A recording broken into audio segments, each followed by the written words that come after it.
Okay, I'm back and I have gone ahead and finished the main decorating of the book. I had some technical difficulties with my camera and I it was frustrating, let's put it like that. But I figured it out and I was just being dumb. But anyways, what I did was I finished the last few pages, but I couldn't record it because of my own technical issues. And I also attempted, just real quick, I'm going to show you a spot. Nope.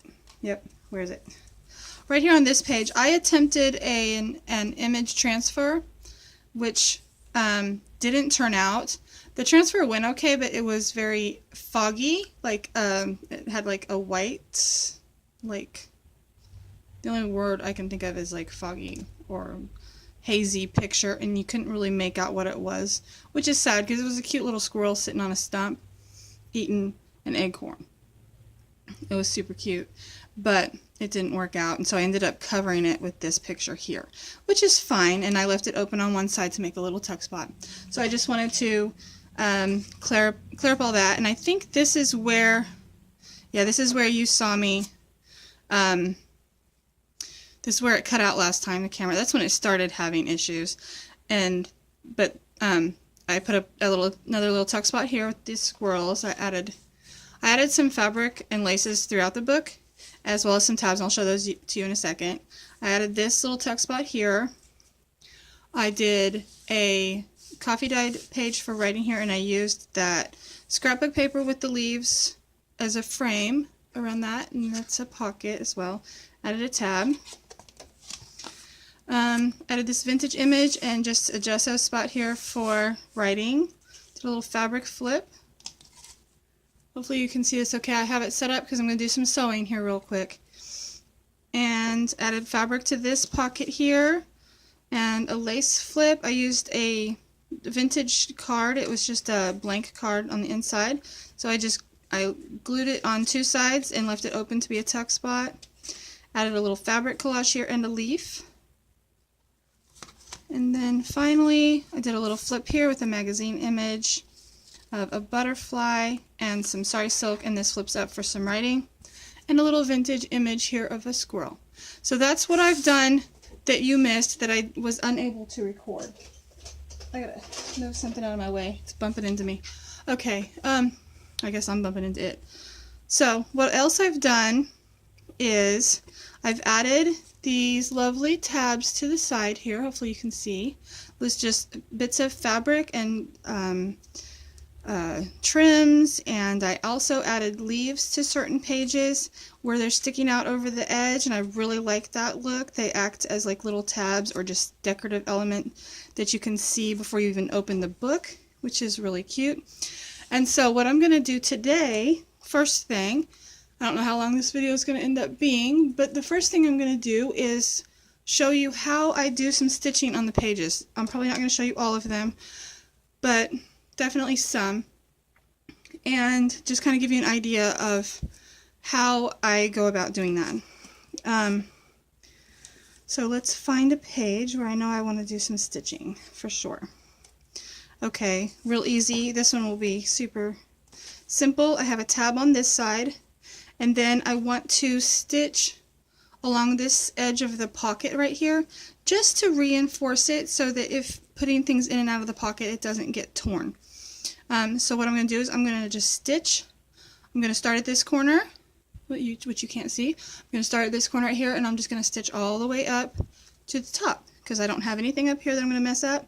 I'm going to try to stay on this side of this butterfly, but if it overlaps a little bit, that doesn't bother me.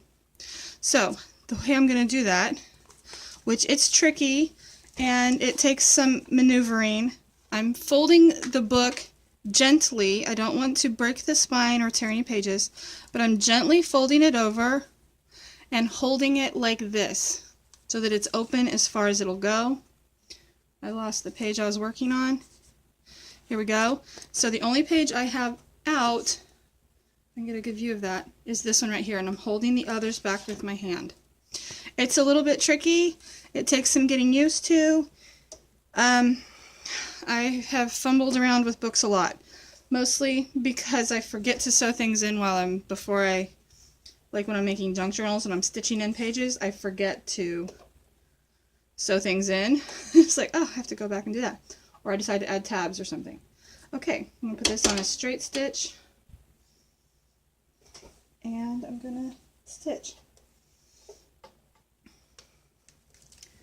And this is the usual, it's just so awkward, the usual place and way that I sew. So I sew standing up at a counter, but I like it. So I'm going to stop talking and sew now, maybe.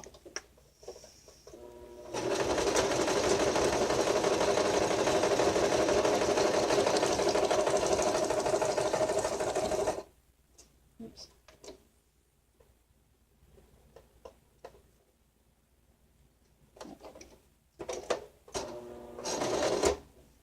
Had to back up a little bit because my sewing machine foot went right into my tab.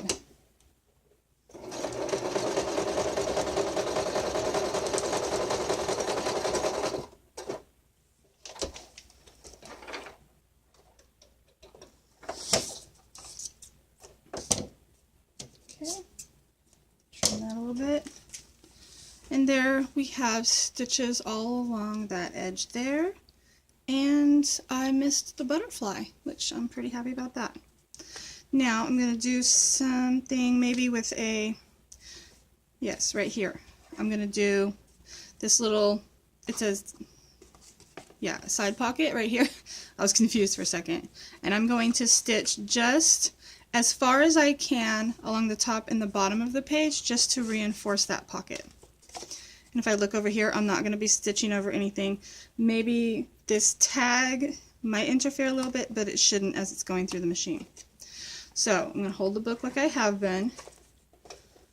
Put it in the sewing machine. I'm starting just above the pocket.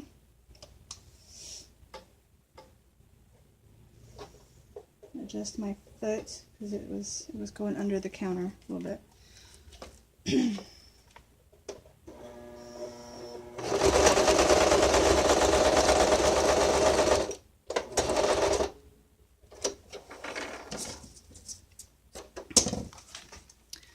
Okay, and right here, hopefully you can see, hopefully the lighting's good.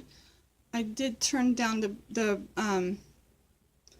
oh, I can't remember what it's called. It's like EV or white balance or something like that, just so that the light from the sewing machine wasn't blinding you. So I started here and stitched just to here. I don't want to go any further. I don't want to damage the book by forcing it into the sewing machine. Once the foot hits something, I stop. But this also helps reinforce this little tuck spot here as well as this pocket. And just on the reverse side, I'm trying to keep this from, I'm not trying to squish it shut, for lack of a better term, because I don't want to destroy anything that I've worked so hard on. Just put it in there as far as it'll go, which will not be as far, because I don't know why exactly, just won't.